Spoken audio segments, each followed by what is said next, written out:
Ay,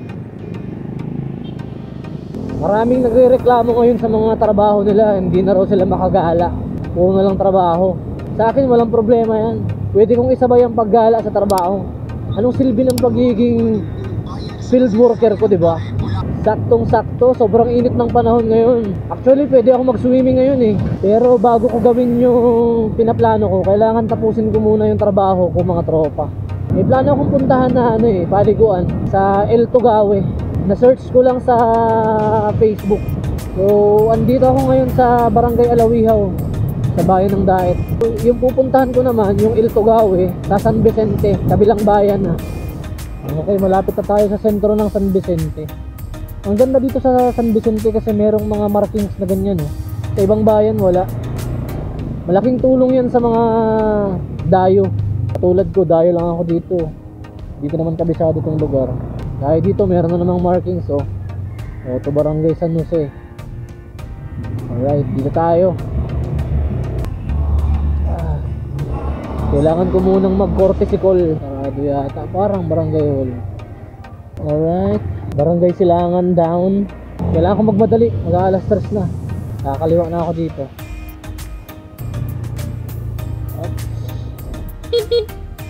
Tapo.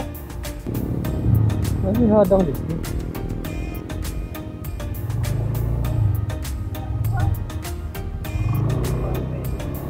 May harang. Alright, nandito na ako sa Barangay Hall ng San Jose, San Vicente. Barangay Pabrika. Ay, Barangay Iraya Sur. 2.5 kilometer. Ni-screenshot ko kasi sa Facebook yung pupuntahan ko ito. El Tugawe de Mananap Resort, Barangay Iraya Sur. Ibaba lang ng Barangay Hall, San Vicente, Camarines Norte. Punta natin, Barangay Iraya Sur. Lumampas ako, gar. Papunta doon ang Barangay Hall ng Iraya Sur.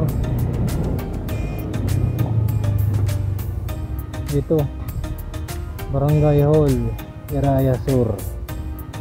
1.2 kilometer.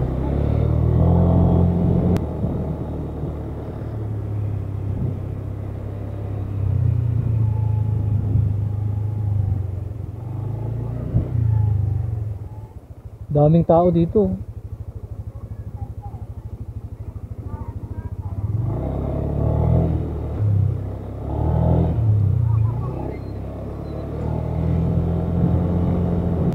Neneng, saan ang Barangay Hall ng Iraya Sur? Malapit na dyan ang El Tugawe? Ah. Sige, salamat ah.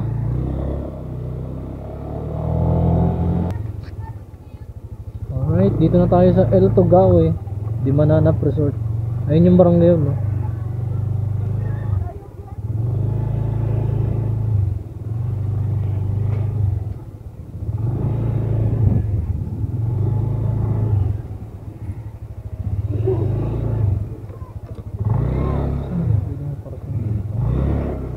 Camping motor. Tangina mo siya kay ba mo? Ay, ka? Kahagol ka, ano ka tigdi? Nagtrabaho, diretso hiling ako tigdi. Halim ka? At saka naman uli. At saka naman uli. Masa ka na, kumapulis pa ako. Saan ako maparking? Hayop ka, masulo lang ako tigdi. Ako kay tigdi. Tigdi lang ako. Hali akong barangay huling ano. Dito ang entrance.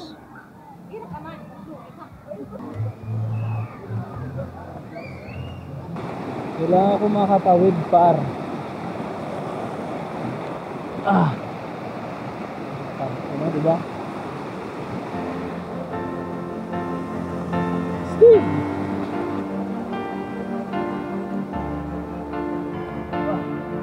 Hanit mga gar, what a coincidence. Andito rin si Gerson, yung palagi kong kasama din sa vlog. Yung classmate ko. Kakaalis lang nila kaya mag-isa na lang ako ulit. Tumawid ako dito sa kabila kasi sobrang crowded dun sa kabila. Tingnan nyo.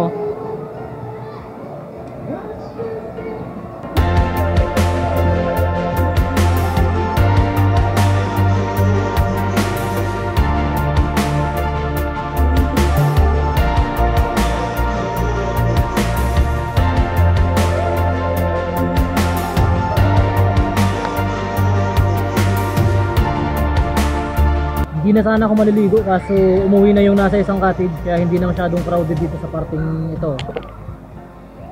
Kaya maliligo tayo, sayang naman yung pagkakataon. Sir, maliligo na ako, abayad na lang ako dun. Pwede imanan dito? Short lang ang baon ko, wala nang iba. Uuwi na akong basa ang brief.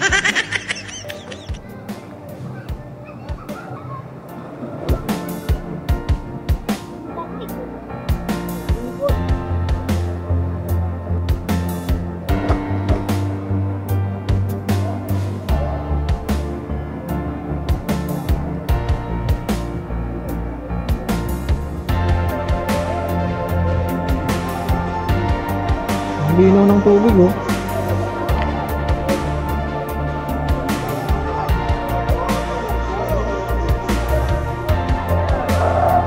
Ayan na.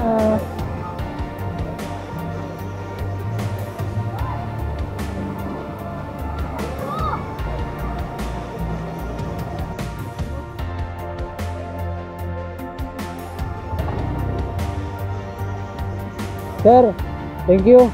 Salamat po. Uwi na ako guys. Sarap maligo dito sa El Tugawe, Demananap Resort. Sakto lang yung lamig ng tubig niya. Mas malamig siya compare sa ibang paliguan, pero kaya namang i-tolerate. Sa madaling sabi, presko siya. Saktong sakto sa mainit na panahon. Pero ako kasi naligo ako alas 4 na. O ngayon pauwi na ako, 4:30 na ng hapon. Maganda pala dun ba nagbibidyo-bidyo ka? Hindi ka napapabayarin. Hindi, mabait lang siguro talaga yung yung parang caretaker dun. Ang masasabi ko lang, you must visit El Tugawe Demananap Resort. Maganda. Medyo malalim yung tubig, malinaw, safe. Maganda yung pagkaka-landscape ng mga bato. Approved. Ito, resort din to. Ilalim ng tulay. Dito.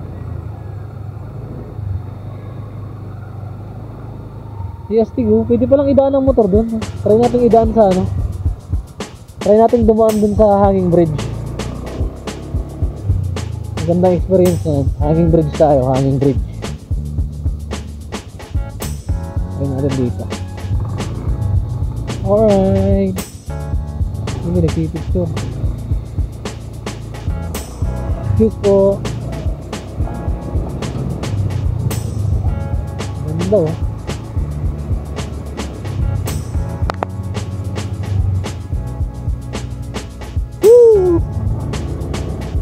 Testing. Sarap.